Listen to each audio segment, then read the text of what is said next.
First of all, what inspired you to be an educator? Like, how did that show up on the radar?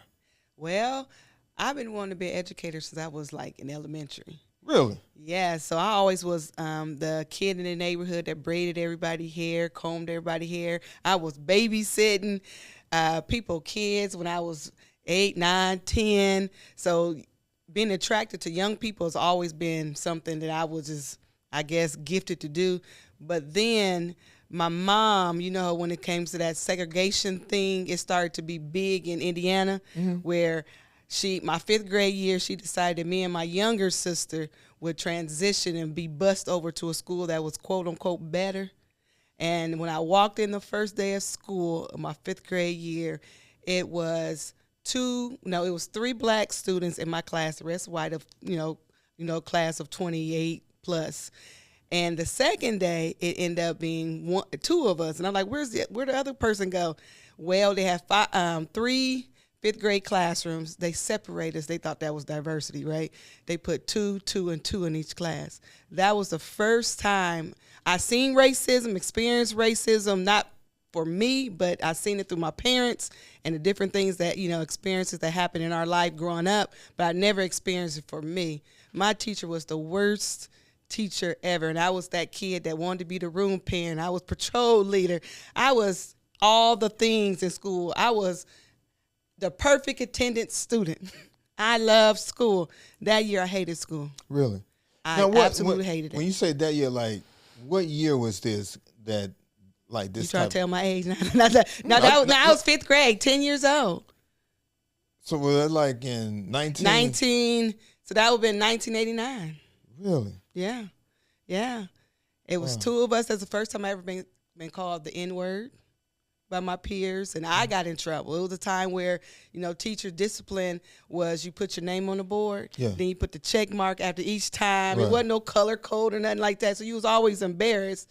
I hated school. So if you hated school that much, why did you want to go and become an educator? Because I know if I hated it that much, I'm trying to figure out something else. So, well, I also love learning. I love teaching. I love that, but I also know I can be part of a system to change it. So anybody that comes into my space as an educator will get a great learning experience no matter what their race is, no matter what their gender is. What is your doctorate in? In educational leadership. So do you feel like you were born to lead, or you learned to become a leader? Honestly, I think I was born to lead, because in every aspect of my life, in the classroom or on the sports field, I was always the leader. Not because I wanted to, it's because this is what you were chosen. People chose me to be. Even my friends groups, I'm the leader. Not because I choose to, it's because it was just inherently who I am, I guess. So I just kept trying to please God and do what God told me to do. Let me ask you this, Doc. Do you think we are preparing our kids for the future, or are we still preparing them for the past? What's your take on that? I think it's bothfold. I really believe that the world of education is changing so fast that the systems that we have in place, first of all, the systems that we have in place wasn't meant for us anyways as the Black community, for one. Number 2, I don't think we are catching up with the ever-changing of society. And we're doing more things that are leaving our kids unable to be ready for the real world. Like, everything is all about academic success. It's not teaching you how to live, to do life, and not teaching them how to be critical thinkers. So what's your thought on, pushing, all kids are in the school. When I say school, like the school district, like pushing this college on kids. Like, how should we be, having these conversations with the students, and like, how do we make this determination and say, you know what, college may not be the right path for this student, but we need to put this student, because based on, what we're seeing, he's more of a businessman. Like he's around here selling candy and making about $300 or $400 a week. But he's not interested in cars. But he's definitely have this business savvy, right? Or the kid that likes to put things together, like can fix things. Like wow. So what do we need to do to get a hold of that? I think college is a great option. However, it's not the only option. Okay. I think they need to bring back and do a better job of introducing our kids to all types of opportunities. Not everybody an entrepreneur, not everybody a college student, not everybody. Everybody should be able to experience all of it, because just because I knew what I wanted to be when I was in elementary don't mean everybody knows what they be. Give them opportunities to practice other skill sets. We need to have the trades back in the schools. I know I was having Why did they take them out? Oh, because the government couldn't make money. Yeah, you know what I'm saying? Oh, okay. So I remember my mom, she was born in the 50s, and, she was part of Mississippi, and, she was just talking about it was so many gifted people that wasn't academically savvy, but they were gifted in other areas. And they stopped. Like back in her day, they pushed that. They didn't push college. They pushed strictly the trades, and you work for Ford and all those other things, versus me growing up, my parents pushed college.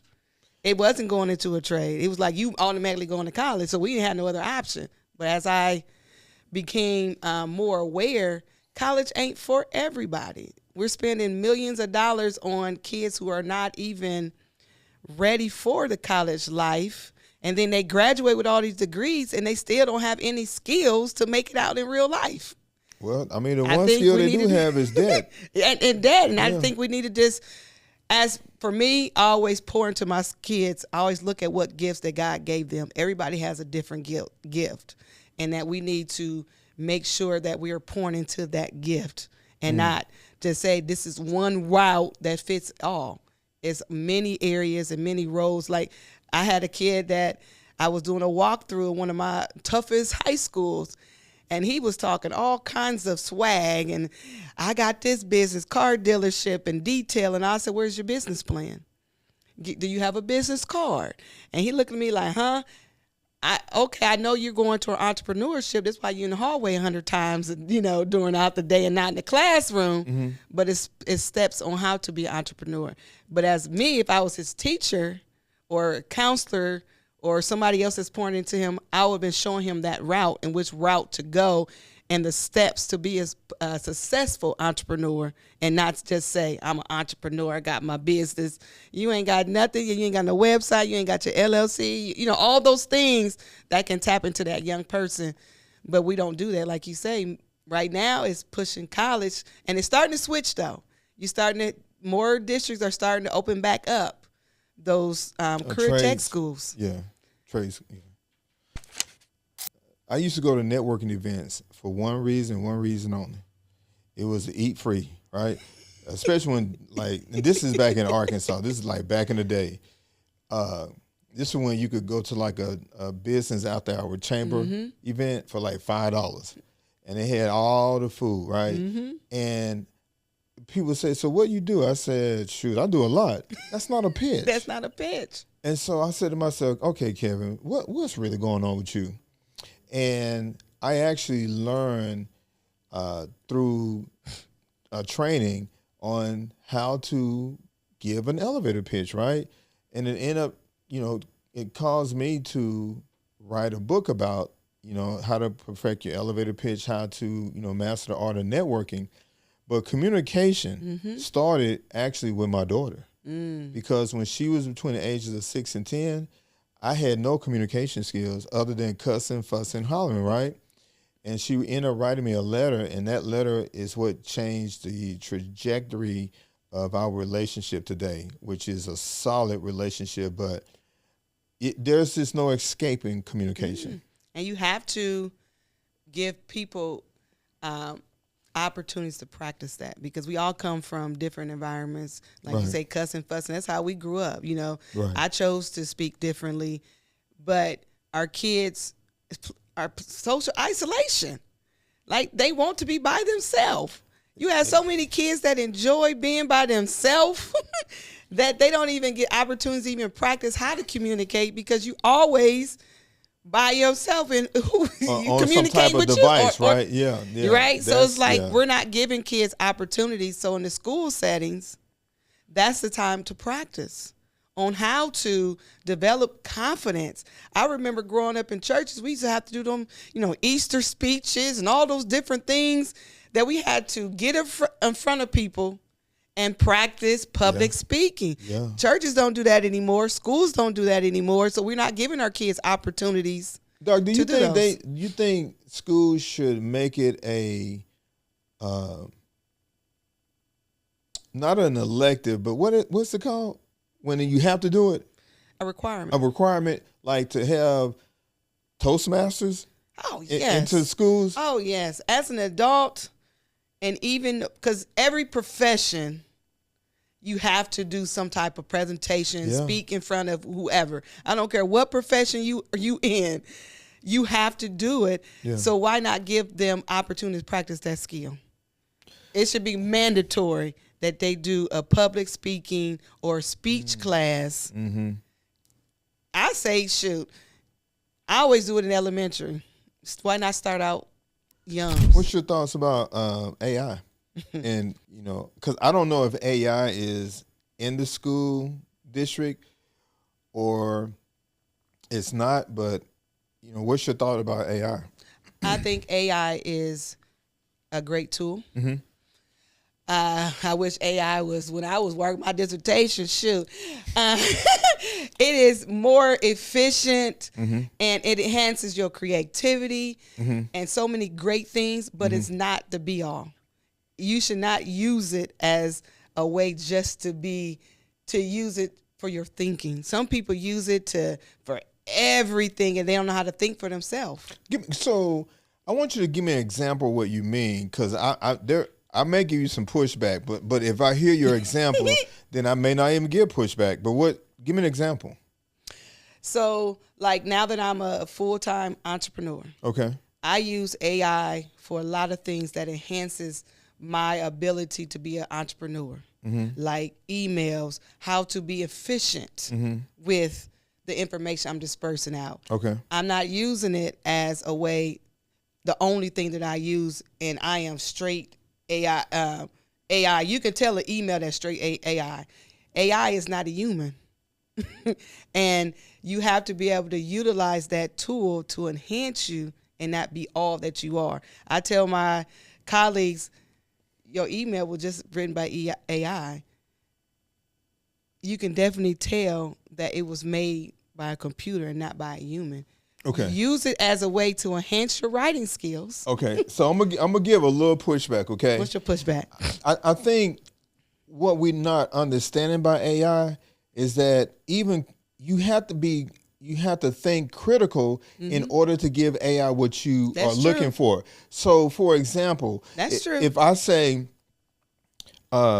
chat, I need you to write me an email to Dr. Hill and ask her about being a guest, right? That's basic. That's basic, right? But if I say, and this is what people don't get. First of all, I'm a reader, right? So I every book that I have read, now I can just push it out and tell Chad exactly how to do it. Yeah. So I'll say, Chad, write me an email to Dr. Hill. I want you to write on a level 3. I want you to add some emotional intelligence 2.0, and I want to add a little bit of sales EQ, right? That now the email is going to come out in a way that it sounds like me. Oh, and I'll also say, don't write this sound like an AI. Yeah. So that's the pushback that I'll give. However, the pushback I will give you learned that. And you learned when you first use AI, you don't know how to do all of that. You don't know that you can prompt AI to do everything that you just said. And we have a lot of people who are using AI without knowing what prompts to be able, because they're not there yet. But you learned as you became, and I won't say an expert in AI, you learned through the time that I need to prompt him by using this certain language. I need to prompt him to be humanized. I need to be prompt. It's certain steps that you took. But that also comes from me, in all fairness, it comes from me doing training on AI, right? Mm-hmm. So... And some of these young people, like, they plagiarize all kinds of stuff using AI, not realizing, right? Because they don't have that knowledge. So I was like, just use it as a tool. It's not a be all, because sometimes AI is wrong too. So you have to research. And I do also go back and read. But we need to teach our young people how to use it successfully as a tool. Yeah, I think most people just use it on a surface level, which well, let me just say this. Speaking of AI, and then I'm gonna get off this soapbox. When AI was first introduced, I would go to these like different conferences for, things that's reference to like Black organizations, right? Mm. And one of the things I would always hear, this is when AI was kind of just getting introduced, right? I would hear the panel say stuff like this: don't mess with AI. Like they was talking against it. Mm. So that's one setback we already have, right? Yep. That's one reason why we all, for every 90 days that we don't learn AI, we're set back another 2 to 5 years. Yes. Mm-hmm. We're set back another 2 to 5 years. Mm-hmm. And I never could understand, why would we encourage our community? We always are behind on stuff because we fight the very thing that could help us, right? Mm-hmm. That's why I say to people, AI is not replacing you. It's the person who know how to use it is going to replace you. Yeah. Yeah. And it's already starting to replace a lot of people. I know it have also helped me expand my thinking. I'd be like, "Oh, right, you'd exactly. be like that was good AI." Yeah, like boy. Being a strong Black woman is not healthy for us. Mm-hmm. Stress is the number one killer of Black women. But what type of stress that's killing Black women? Give us 3 examples. The stress of being a wife, being. Hold on, stop for a second, Doc. What you mean the stress? Break that down. I'm gonna break it down because society says a wife had to do X, Y, Z. It was a lot of norms that a wife had to do, but a lot of those norms, a lot of wives wasn't in the workplace. You had a lot of wives who were. Oh, you talking about back in the day when they were homemakers? Yeah, so you had to do a lot of things as a wife in your home. But then if you are a full-time worker or entrepreneur, it's certain things that will not be able to get done at home, and you put that stress on yourself because this is what they say a wife is supposed to do. What do you think a wife's supposed to do? Ooh. I say wife is I have to make sure that the environment in my household is conducive for healthy behaviors. Okay. And in my household, I do not like to cook. I can cook. But you don't like to cook? I do not like to cook. So how do what do y'all eat? I created my men. I'm the only woman. I got 4 sunshines and my husband. They cook. Oh, okay. So so that's just one thing taken off your agenda. That's took off my plate. And as a new wife coming in, me and my husband sat down. I did cook, but we did everything together. And we plan out the meals. What meals are we going to eat for 2 weeks? Okay. Going grocery shopping together. Whoever home first cooked the meal. My husband would help. Sometimes if it's not my job, always do laundry. My husband would help. But it's certain things that I do that I like to do. I like to put the clothes up. He liked to wash. But it took a lot of things off my plate where I can be my best selves in other places that I don't have to stress about. But not all women have that. I have a great husband that do a lot of things, but we do it together and we share that load together. That is, sometimes people may look as not the norm of a wife role and a husband role. What is another thing that is affecting the black community when it comes to mental health? I believe our wants and desires to achieve everything, what black excellence look like. Give me an example. Being a CEO of a building, reaching the top of the totem pole of what achievement may look like, getting all these degrees, and sometimes them degrees are sat down at the table where you don't really need all of them because you really have the expertise of them. I would say just that achievement level to make sure that I am doing the best that I can so my children can have a better future. So, like, I came from an environment where we went to jail. We didn't go to school. We lived in, my dad's house was 895 square feet. I worked to make sure my kids didn't have that. Had a bigger home, nicer car to ride in, live in the suburbs. All of that, those things of achievement lead to stressors because it leads to more debt. Because we're trying to say, I achieved this for the status of the world instead of knowing who we are as a people. And that financial stress is definitely a stressor. So do you believe that, one of the other mental health challenges is, giving our kids what we didn't have? Oh my God, yes. But is that because we gave it to them without any expectations? But why did we do that?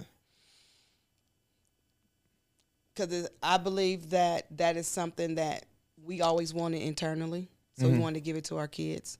Like, for example, my dad wanted to give us all the experiences, clothing, everything, because he didn't get it from his father, which led him to more debt and making bad financial decisions and stressors, have to work overtime, end up dying of a heart attack, right? Really? Yes. And so what did we do? Me and my husband started out the same pattern. But then eventually we started saying, no, we're not going to do all of that because I want to do something different. My kids don't need all those things, really, to have a wonderful childhood. I'd rather give them experiences of traveling the world and seeing what all the world, offers than to have all the Jordans and all the name brand clothing, all those things. I'd rather have them have stocks and bonds and financial freedom. But why are we so? As a culture, we believe that. We believe that status and have things make us. It feels a need that's inside is something that we need. It ain't. I don't know why that is, because we all do it. No black person can't say they do. Dr. Dennis Kimbrough said this. He said, rich people think poor and poor people think rich. I just sat and spent 2 days with James Malinick. James Big Money Malachek? Yes. In Vegas? In Vegas. And let me tell you something. His mindset is totally different from ours. He fed us. You a millionaire. Well, hold on. Stop right there. What was different than our mindset? How they view money. How do they view money? They view money as freedom. How do we view it? We view it as a means to make it to the next level. Really? Those 2 days he wore I ain't gonna put him out there, but his outfit was just plain as Jane. Well, I mean, he fed us right turkey sandwiches, chips from basic chips. So nothing. It wasn't no spread, nothing extravagant. Okay. Nothing. He said he doesn't believe in utilizing his money in a way that feeds the needs of other people. He uses it as a way to make sure that he has financial freedom, where he can do what he want to do when he want to do it. I was like, huh. What role has social media played when it comes to mental illness? I think it plays. It's great for building community, meet new people, all those things. But also, I believe it makes people want to compare themselves to other people. I believe it makes people make them think that they are not enough at times because they haven't met this certain status, or they don't have the husband, or they can't take their kids on a vacation like maybe you and I, 'cause we posted it. I think it makes them believe that they're not worthy unless they are performing at a certain level. So I want you to look at the camera that you're supposed to look in, which is the one to the left. And if someone is, you know, the person that's listening today who feels overwhelmed, they are discouraged, they're feeling burned out, and just mentally exhausted, what is that you want to say to that person? I will say that you are not alone. As many of us sit in the same space that you are in, and that you are worthy of all things, and that it's okay not to be okay. It's okay to be brave enough to ask for help and to get the support that you need. Counseling is nothing wrong with it. Get a great support system that can help you get through whatever that you're going through, but just know that you have people who love you, who appreciate you just the way that you are, and that you are worthy to be loved and it's okay to be in that space. We all have different seasons, and sometimes you need to just look at the season as a life lesson. What am I supposed to get and learn from this season? And please, please, please do not sit in this hurt, the overwhelming spirit, the pain by yourself. It's always somebody that can help you get through whatever you are getting through, because your life matters. Everything that you do matters. Your gift to this world matters, and you are truly, wonderfully, and beautifully made, and that you are not alone. So never, ever, ever feel that you have to do and sit in that space by yourself. What, we talk about legacy, and that's one of the reasons why we created the Legacy Health Works Lounge. What are three legacies you want to leave for future generations? Well, my movement that I've been birthing is God love, give it, live it, be it. I want you to give love, disperse love out into the universe. Because when you gift it, it will be reciprocal and it will come back. I want you to actually live it. Don't just speak it. Put actions behind it. Show love, kindness, all those things to people, and actually be it. Be who God called you to be. Everybody has a gift that is beautiful, and we need to disperse all these beautiful gifts out into this universe and not compare ourselves to anybody else. You have to love you first. Once you truly, truly love you, you can disperse healthy love out into this universe.